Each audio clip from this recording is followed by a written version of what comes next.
Shelby Peck, Mishawaka, Indiana, 56. I've been diagnosed twice. The first one I was 38. The second time I was 51. I was 38 the first time, and I was found on a mammogram. I was going to the doctor for a totally different thing, and he noticed there was a little discharge in my nipple. So he said, "While you're getting this ultrasound for your gallbladder, let's do a mammogram." And the gallbladder took a second place because there was some breast cancer there. And I went through lumpectomy. By my choice, I chose lumpectomy with radiation, 6 weeks of radiation.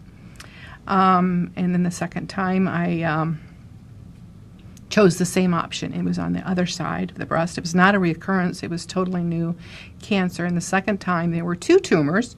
One was a stage 1, was a stage 2. So it was a little more advanced the second time. But gladly, they were both treated with lumpectomy and radiation, and I believe I'm cured.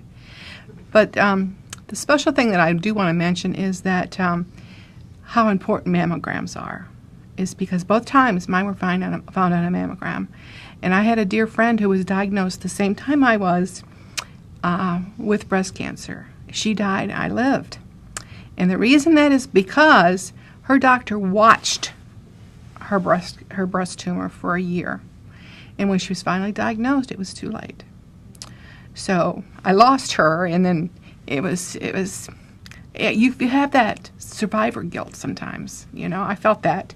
I thought, now why didn't her doctor take better care of her? You know, she would have been alive today.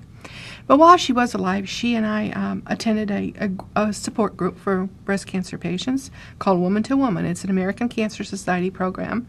And she and I attended that. And it was a godsend for me, because just seeing that other women out there are surviving and living. So a few years after she passed away, and I was feeling better, I thought to myself, you know, I need to do something to make sure women are getting their mammograms. I just felt the drive, the passion to make sure that this didn't happen to somebody else. So a job became open at the American Cancer Society. I applied for it and got it, and I've been there ever since 1994, and have really felt like this is my true calling, you know, being able to talk to patients and help them where I can. Cancer has given me a lot of good experiences and bad experiences. I prefer to look at the good experience. I've learned a lot from that experience, and hopefully I can share with others. But I have a meaningful job, and I have all my children are grown now, and the world's just rosy. I tell you, the first time I was diagnosed, I had 5 children between 2 and 16. So, of course, the first thing you think of is, who's going to raise my children after I die? And the second time, I have to say that getting through it was harder for me, because knowing what I'd been through the first time, it made it harder. But the second time, I decided, you know, I can't do this again. I just can't do it. And I talked to my pastor, and he said, give it to God.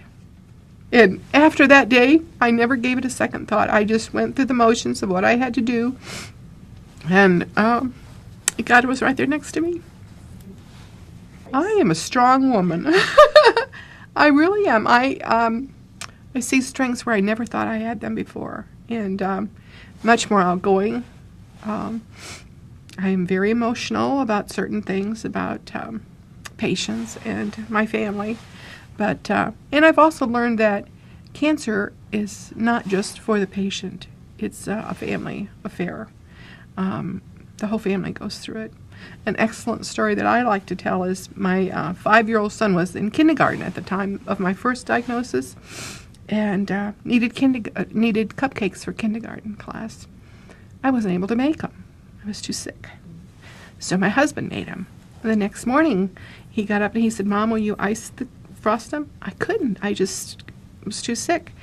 He erupted. He was furious with me. He said, "If I had a normal mom, she could do this stuff." And you know, that always touches my heart for children, because they don't know. and we don't understand what it does to them. So that's always been something in the forefront of my mind when I talk to patients, is to make sure that the children get that support they need, because it really affects their whole entire life. I think it's really made me a better person, and I've decided a long time ago that I was going to find the good in cancer, because there is good if you search. There is really good, because I think that I'm a much stronger person, like I said. I think that I have empathy for people going through things, and I don't look at the small things. You look at the big things in life. You want to remember those big things and think about others. Talk to somebody. That's the most important thing. Like I say, with the support group that I went to, I talked to other people, and some who had not had surgery yet, they were just there to get informed. But if you talk to somebody and you see that these people are surviving and they're working hard and they're living, breast cancer is not a death sentence any longer, and it doesn't have to be. You don't have to be alone. Talk to somebody. Go on a website. The American Cancer Society has a great website, but talk to somebody.